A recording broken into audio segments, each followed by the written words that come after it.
شكرا فالح هادي. اهلا بك استاذ احمد الساعدي المفتش العام وزاره الصحه. لفتت انتباهي انا بدي اسالك على التقرير، بس قبل ما اسالك على التقرير اكو جمله قالها فالح المراسل، قال غابت رقابه الجهات المختصه عن تجار الادويه. هل فعلا هذه الجمله نقدر نقول صحيحه لو بها غبن لكم؟ بسم الله الرحمن الرحيم. بالتاكيد لا، يعني احنا خلال فقط الثلاث اشهر الاخيره غلقنا بحدود 75 بين صيدليه ومذخر اللي بيها ادويه غير مفحوصه. تقريركم طبعا تقرير محترم مهني ومرتب، وانا احيي المندوب اللي يعني صار شجاع وحشة، لانه هذا تحتاج شجاعه. طبعا الادويه هنا الموضوع به ثلاث ابعاد. الاول هو الترويج للادويه، الترويج العلمي، واكو الاتفاقات، واكو فحص الادويه. ثلاث ابعاد للموضوع.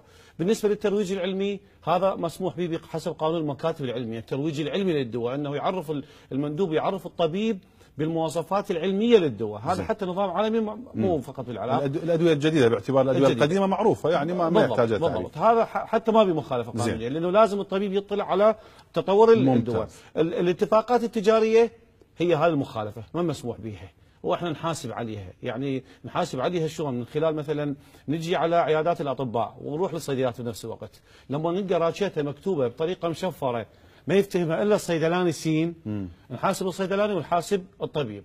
نسبة حتى اكون دقيق 100% من خلال زيارتنا التفتيشيه، يعني يعني 2015 قدام الاحصائيه عيادات الاطباء احنا مفتشين 3309 عيادات طبيب على مستوى العراق. لاقين بها حوالي 600 مخالفه من مجموعه. يعني النسبه تقريبا بحدود 20 الى 25% مخالفات. بعض هذه المخالفات هي اتفاق بين الصيدليه والطبيب.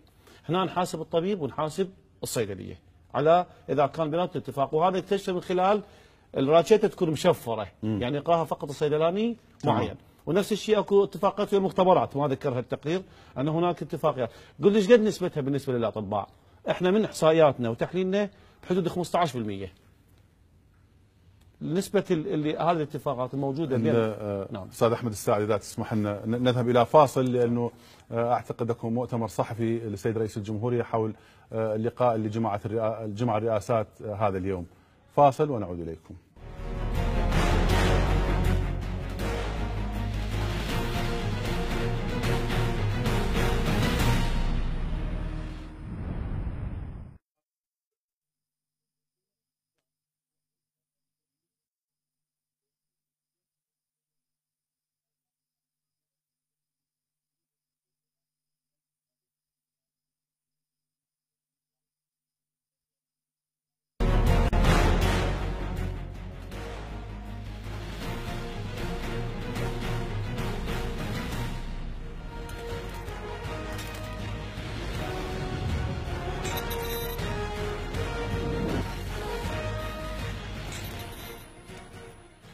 اهلا بكم مشاهدينا الكرام بعد فاصله طويله يعني نقلنا فيها في البث المباشر يعني نتائج مؤتمر الرئاسات الثلاث ورؤساء الكتل، وكما شاهدتم كانت هنالك يعني تغطيه موسعه لهذا الامر.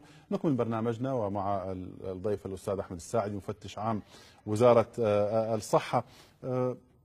يعني بيع الادويه يعني دون مواصفات، وإذا كانت يعني مصابة بجراثيم أو مسرطنة أو شيء من هذا القبيل، هل تعد جريمة؟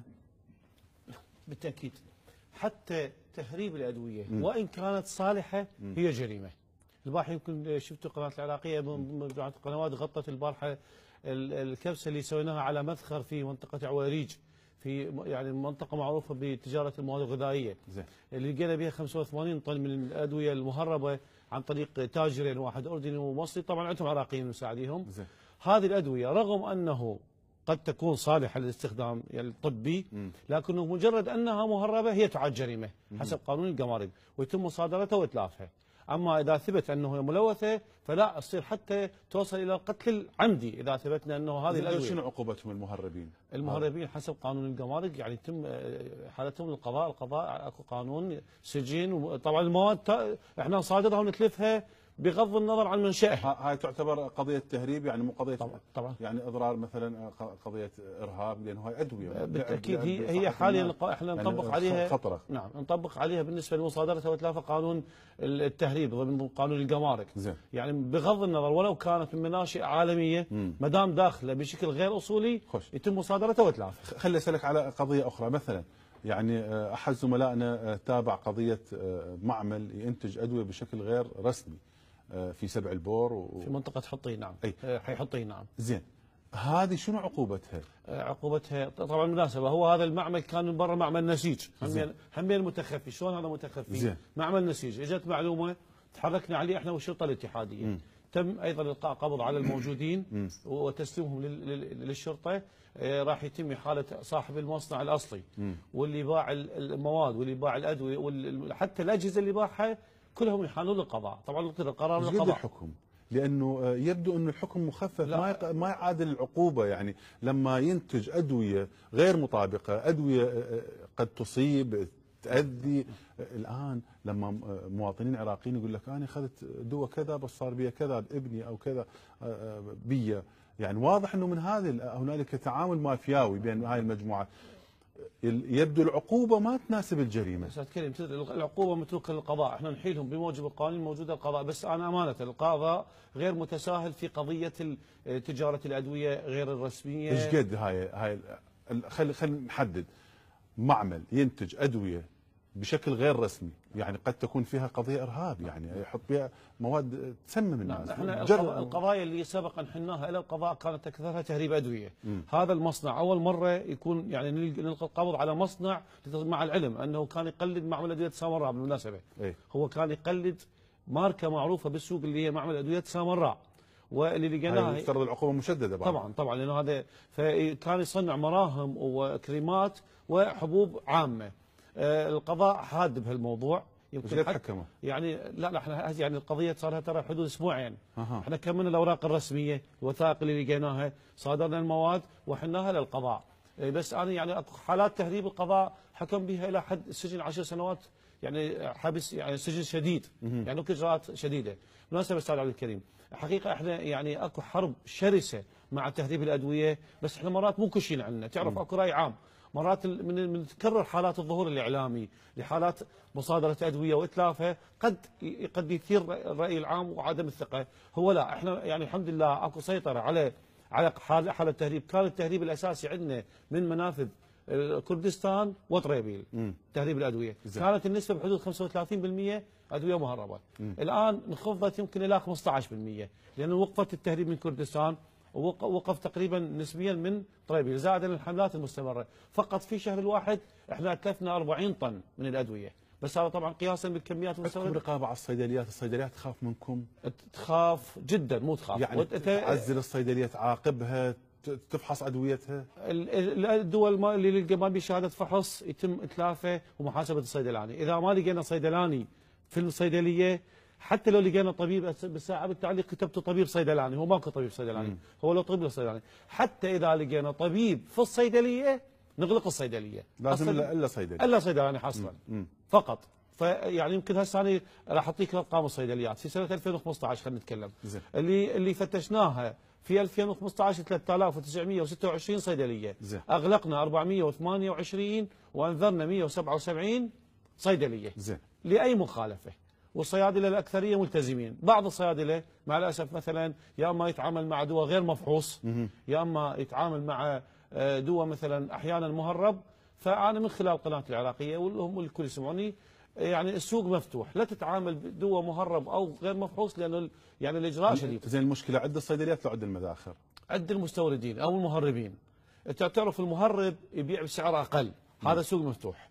اللي يجيب الدواء بشكل رسمي يدفع ضرائب للدوله، يفحصه، غيرها اجازه الاستيراد، اجازه الفحص، ترتب عليه رسوم. بس اللي يهرب يبيع بشكل مباشر، فيكون سعره اقل. فبعض الصيادله يروح للسعر الاقل، ما يدور على شهاده الفحص، فنحاسبه بشده. لانه نقول لهم من يجيك الموزع يفتر، اول شيء تطلب شهاده الفحص منه، اذا عنده شهاده فحص، اذا داخل بشكل رسمي مفحوص في مختبر الرقابه الدوائيه، عنده شهاده اجازه استيراد. ما عنده شهاده فحص لا تتعامل وياه. زين، طبيعيه مثلا من تروح على صيدليه تقول له اريد الدواء الفلاني، يقول لك اكو عراقي بكذا سعر، اكو اماراتي، اكو هندي، اكو فرنسي، اكو كذا كذا كذا. طبيعي. طبيعيه هاي يعني ما بها اشكاليه. هاي راح اجاوبك اياها علميا. الادويه عاده اكو نوع اصلي نسميه براند، هذا تنتج الشركه الام المصنعه للدول. زين. نظام عالمي انه اي شركه تنتج ادويه بعد 10 سنوات لازم تعلن طريقه تصنيعها وتسمى بالنو هاو، تعلن. تبدي الشركات الاخرى تصنع نفس الماده الدوائيه باسم تجاري مختلف. هذا نظام عالمي مو فقط العراق. فالاصلي نسميه براند، الثاني نسميه جنريك. الصيدلاني من يقول لك اكو سويسري واكو كذا، السويسري يقصد بالشركه المنتجه الام مخترعه الدواء. الاخر هو مصنع بعد كسر الاحتكار. فيخير المواطن، وهذا السوق قلت لك احنا يعني الان السوق مفتوح، المذاقر تستورد كل انواع الادويه، الاساس عندنا ان ينجح في فحص الرقابه الدوائيه سواء الاصلي او الجنريك اللي هو صناعه شركه اخرى. شرط عندنا انه يمر على مختبر الرقابه الدوائيه وينجح في فحص الرقابه الدوائيه، بعدها ينباع بالسوق. طيب يعني احد الزملاء نقل لي معلومه عن هذا معمل سبع البور، يقول صار له فتره مو اسبوعين وانحكم امراه صاحبه هذا المعمل انحكمت سنه فقط. هذا الموضوع قديم، هذا بال 2012. هذا اللي حتى احد زملائكم الاستاذ احمد غطاه في تقرير. لا هذا مو مصنع، هذا كان بيت صغير وتصنع هي، يعني مره هي وزوجها. يعني اكو خلل بالقصه، لانه هو الان يبدو اكو قضيه عليه قانونيه وكانه هو المخطئ مو اللي يصنع الدواء بشكل. لا هو الاستاذ احمد حتى زارني بالمكتب وانطيته كل الزيارات، يعني الاوراق الرسميه اللي تثبت انه هي القاء قبض عليها كان المكتب مفتش عام الصحه مخالفه في وقتها في 2012. نعم. قدمنا تقرير رسمي ومصادق من الوزير، انطيته الى الاستاذ احمد احد زملائكم. الموضوع الثاني هو معمل ادويه اللي كان القبض عليه قبل اسبوعين في حي حطين. هذا يختلف عن ال 85 طن اللي اي طبعا ال 85 هذه ادويه ادويه مو معمل الانتاج. لا عندنا معمل القينا القبض عليه في منطقه زين تابعتوا المعمل المن ينطي ادويه هذا لو هذا كان يبيع بالسوق مباشره، لانه يقلد ادويه سامراء. يعني شلون يبيع بالسوق؟ يعني مثلا تشمبر يبيع بالشارع؟ لا يوزع على الصيدليات والمداخر. يعني زين الصيدليات تاخذ من عنده؟ لقينا عده اوراق. تابعتوها؟ لا نعم، لقينا عده تخاويل مزوره من معمل ادويه سامراء، يعني هو يفتر على الصيدليات يقدم تخويل انه مخول معمل ادويه سامراء. يعني الصيدليات اللي تاخذ من عنده اوهمهم انه عنده. نعم. يعني ما مذنبه هاي الصيدليات. لا عده تخويل من معمل ادويه سامراء مزور ويصنع بالضبط الليبل مال ادويه سامراء ويوزعها على هذا الاساس. طيب استاذ احمد الساعدي المفتش عن وزاره الصحه، يعني اكيد سيكون لنا لقاء معك اخر عن تفاصيل اكثر، لانه هذا موضوع الادويه ومتابعتكم.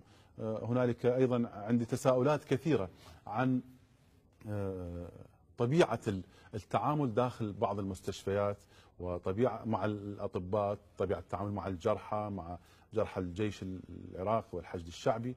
أرجو أن يكون عندك متسع في وقت لاحق حتى نناقشه بشكل أوسع. في وقت، ويعني شكرا لكم والقناة العراقية على هذا الجهد في إيضاح يعني القضايا اللي تخص صحة الإنسان للرأي العام.